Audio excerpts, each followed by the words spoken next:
भुशिड्यान तिथे येऊन सर्व दुकानावर बुलडोजर फिरवले। सूचना सुद्धा दिली नाही। लाडकी योजना राबवली, बहिणींना इकडे मारून टाकायला लागले।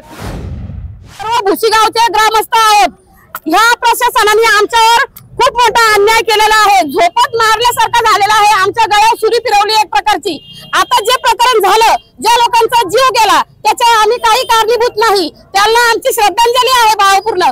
परंतु आमचा टपरी धारकांचा काय दोष? आम्ही 40 वर्ष इथे वास्तव्य करत आहोत। 40 वर्ष आम्ही व्यवसाय करत आहोत। याच्यामध्ये विधवा आहेत, तरुण मुली आहेत आणि आम्ही सर्व महिला बेरोजगार आहोत। आम्ही 40 वर्ष झाले तिथे व्यवसाय करता करता आमचे दागदागिने म्हणून दरवर्षी 4 महिन्यासाठी माल भरतो। तो माल 1 ते 1.5 लाखाचा माल असतो आमचा। तो माल ह्या प्रशासनाने काल रेल्वे पोलीस आणि नगरपालिका यांना हाताशी धरून, दोन्ही लोकांनी बुलडोजर पोलिसांना हाताशी धरून भुशिड्यान तिथे येऊन सर्व दुकानावर बुलडोजर फिरवले। साहेब आम्ही रडत होतो, दया करत होतो, पण एकही महिलेचं कुणी ऐकलं नाही। काल त्यांनी आम्हाला सूचना सुद्धा दिली नाही की आम्ही दुकानं तोडायला येत आहोत। नोटीस सुद्धा दिली नाही। सकाळी 7 वाजता आले आणि डायरेक्ट आमच्या दुकानावरती बुलडोजर फिरवला। आम्ही हात विनंती करत होतो की साहेब थांबा, आम्ही स्वतः काढतो, आमच्या हाताने काढतो, तरी आमचं ऐकलं नाही। सगळे लोक ही म्हणजे तिथेच धंदा करतात, आमचे गावकरी, रामनगर भुशीवाले, आणि एवढं आमचं नुकसान झाली ना तर आम्ही काही सांगू शकत नाही। आमच्या लोकांना जर अटॅक आला आणि एखादं मेलं तर त्याची भरपाई कोण देणार आहे?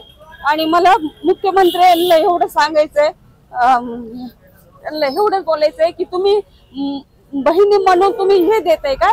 बहीण म्हणून तुम्ही एकीकडे लाडकी योजना राबवली, हजारो बहिणींना इकडे मारून टाकायला लागले तुम्ही। तिथे धंदा करतो आणि धंदा करत असताना पाणी अचानक वाढत असतं आणि आम्ही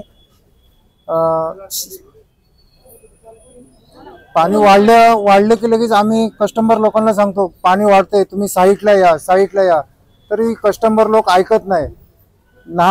आणि आम्ही स्वतःची दुकानं बंद करून आम्ही त्यांना वाचवण्याचा प्रयत्न करत असतो।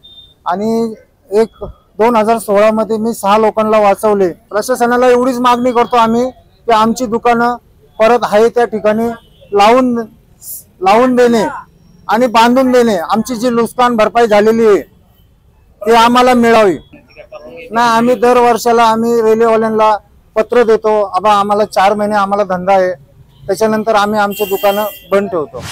आम्ही गरीबी आदिवासी ताई, आमची पण नुकसान झाली, कारण तिथं होतं तर आमचं चालत होतं आणि आता आम्ही कुठे जाणार? आम्ही काय भीक मागायला जायची का? कारण आमचं त्याच्यावरच चालत होतं। आम्हाला बांधून ते पाहिजे। आम्हाला घर नाही, दार नाही, काय नाही।